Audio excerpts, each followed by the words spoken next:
Sur le long de cette piste rurale se longe une dizaine de villages. Ces localités sont aujourd'hui abandonnées à cause du conflit armé en Casamance. L'armée est très présente sur cette route et les incidents sont très fréquents. Mais en certains moments, on a senti une accalmie. Et c'est cette accalmie qui a motivé le retour des habitants de Bissine. Nima Diatta, responsable des femmes de la localité, demande une aide considérable ou encore forte. Li ñuy war a ñu dimbale fii tamit waaw mooy ambulance ak financement jigéen yi loolu tamit war na am tamit ngeen ñu dimbale ñu.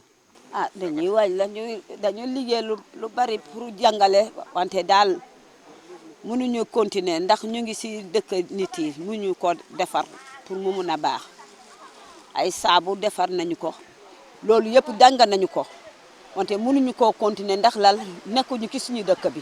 Le député Demba Keita, dans cette visite sociale, a remis d'importants matériels aux habitants du village de Bissine, localité inhabitée depuis plus de 2 décennies. Adama Manga est le porte-parole du chef de village, salue l'initiative du député de Ziguinchor. Vraiment, on le reçoit en 2 bras.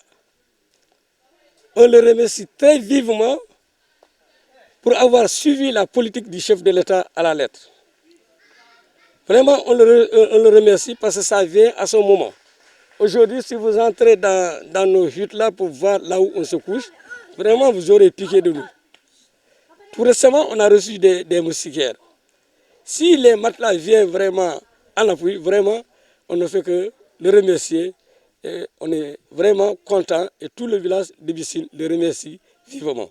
Oui, l'éclairage aussi fait défaut. Ici, nous sommes sous l'ombre, c'est les torches. Sous l'obscurité et avec la saison des pluies là, souvenez-vous, les reptiles en bas, c'est des problèmes. Vraiment, c'est un acte qui est venu à son moment. Le don est venu à son moment parce que nous en avons besoin de cette lumière. Et aussi, il y a la télévision, des fois, on n'entend pas, même pour les radios ici, c'est des problèmes.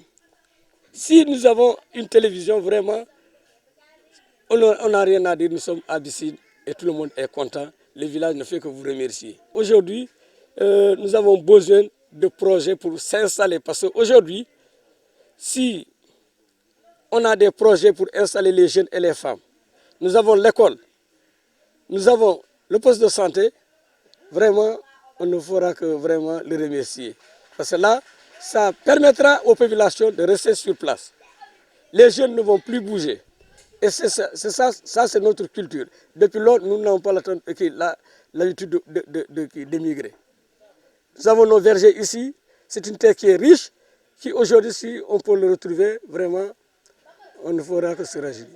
Prêt à accompagner cette dynamique de paix, le député Demba Keita dira que le processus de paix doit être accompagné par des actions fortes. Je suis là parce que je dois être là. Il faut comprendre qu'en tant qu'élu d'un département comme Ziguinchor, j'ai l'obligation pour moi d'accompagner certaines priorités aujourd'hui qui interpellent en tout cas l'État du Sénégal. La première priorité, c'est les questions de stabilité et de paix. Ce qui fait qu'aujourd'hui, l'État central, en particulier le président de la République, a compris que la Casamance a besoin de paix. Et pour avoir la paix, il ne faut pas seulement miser sur des négociations. Non, des négociations, c'est bien, mais on les a tentées depuis 38 ans. Depuis 38 ans, l'État du Sénégal a discuté avec beaucoup d'acteurs. Et aujourd'hui, beaucoup de ces acteurs ne sont plus là. Je pense que la stratégie du président de la République par rapport à la paix en Casamance consiste à accélérer le processus de développement.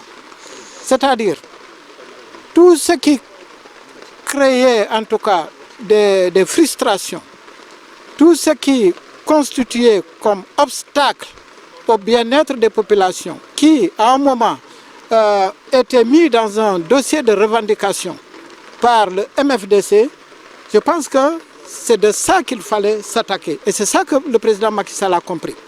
Désenclaver la Casamance, créer les conditions d'un développement économique et social. Aujourd'hui, le département de Ziguinchor compte plus d'une trentaine de villages abandonnés du fait de la présence des mines ou encore des bandes armées.